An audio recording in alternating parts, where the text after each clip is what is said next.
I'm not sure if anyone actually remembers this, but in 2016, the Republican Party officially included the reinstatement of Glass-Steagall into their platform.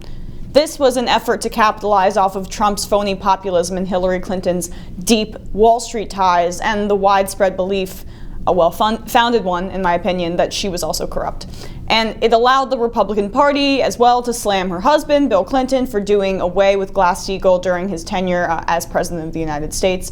So while Trump never endorsed reinstating Glass-Steagall, he kept saying he was looking into it, and the media would take the bait, of course, writing stories that he was considering it and that, maybe he's a little more populist, and it would never go anywhere. On the campaign trail, despite the fact that Trump was saying that he was an expert on banking, of course, he really didn't speak too much on the issue, except to say this about Dodd-Frank in 2015. "It's terrible," he said in an interview with The Hill, saying that he would absolutely repeal it. "Under Dodd-Frank, the regulators are running the banks," Trump said. "The bankers are petrified of the regulators, and the problem is that the banks aren't loaning money to people who will create jobs." Like, what is that nonsense? That's not exactly populism that lines up with reinstating Glass-Steagall, a piece of legislation that goes further than Dodd-Frank, actually. So, for those who don't know, Glass-Steagall critically separated the money of everyday Americans, you and me, from the money that was used in Wall Street's risky derivatives trading. A mortgage-backed security is sort of a kind of derivative, basically, a bundling of mortgages that is sold on this secondary market. And that is a large part of why our economy collapsed when Obama came into office at the end of Bush's term. And at the same time that the Republican Party put this in their platform in 2016, Paul Manafort was Trump's campaign chairman. Manafort ran a campaign consulting firm in the 1980s that helped elect to Congress Phil Gramm, co-author of Glass-Steagall's repeal. This is a pretty long-winded way to say that under a Trump administration, Glass-Steagall isn't coming back. That protection isn't coming back. It was a complete red herring by the Republican Party. But the people that they're appointing behind the scenes are almost designed to rub our faces in that reality. Despite the fact that the Republican platform in election 2016 endorsed reinstating the Glass-Steagall Act, Steve Mnuchin, the Secretary of the Treasury, made it clear that he has no intention of letting that happen. In a signal to every too-big-not-to-fail financial outfit around, he also released AIG from its regulatory chains. That's the insurance company that was at the epicenter of the last financial crisis. By freeing AIG from being monitored by the Financial Services Oversight Board that he chairs, he's left it and others like it to free to repeat the same mistakes.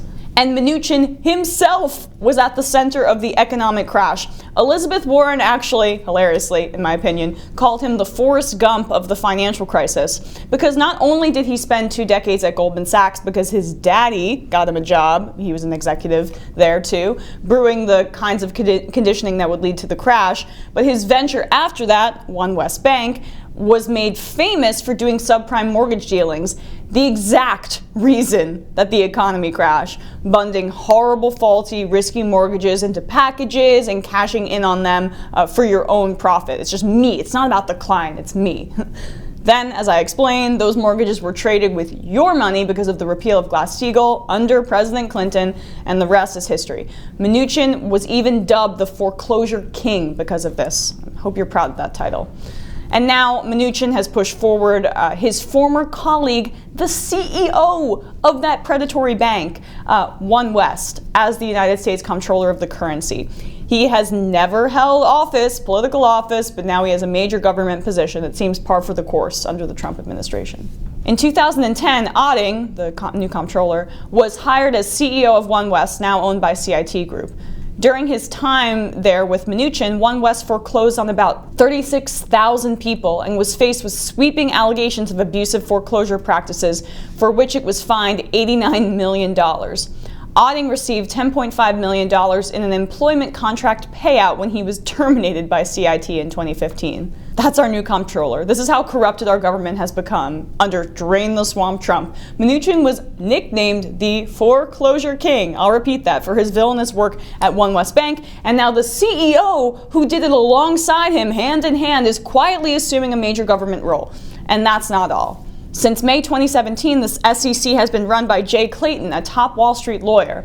In the 3 years before he became head of the SEC, Clayton represented 8 of the 10 largest Wall Street banks, institutions that were then regularly being investigated and charged with securities violations by the very agency Clayton now heads.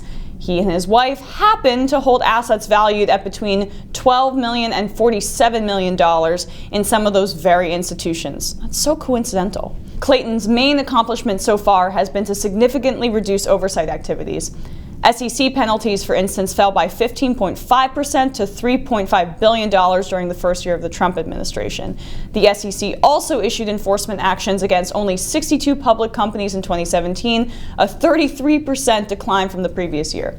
Perhaps you won't then be surprised to learn that its enforcement division has an estimated 100 unfilled investigative and supervisory positions, while it has also trimmed its wish list for new regulatory provisions. As for Dodd-Frank, Clayton insists he won't attack it, but thinks that it should be looked at. Yeah, they're looking at Dodd-Frank, not even thinking about reinstating Glass-Steagall.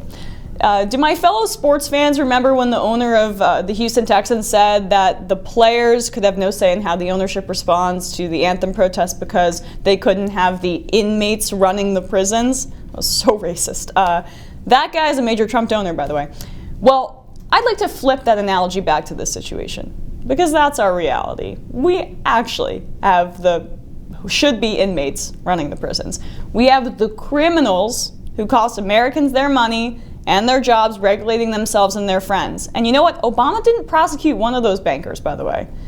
It's the worst of the worst in this case. Mnuchin, to me, is one of the faces of the financial collapse, and he holds one of the highest positions in government right now. Drain the swamp, I know. He and his BFF, who were gleeful about ripping off the American taxpayer and bundling these subprime mortgages and risking our money for their own greed, they're just rising up in the ranks. And the Republican Party lied to you, if I didn't make that clear enough. They had zero intention of reinstating Glass-Steagall, and because the Democrats aren't pushing for it, they're like, we're fine with Dodd-Frank, we're fine with Dodd-Frank, Wall Street keep giving us money. There's going to be no significant push for Glass-Steagall to get put back in place unless we have a progressive president like Bernie Sanders or Elizabeth Warren or, I don't know, Tulsi Gabbard or someone like that in 2020. So elections matter. Get out there in 2018 and then get out there in 2020, because I don't want another financial collapse, and I'm sure you don't either.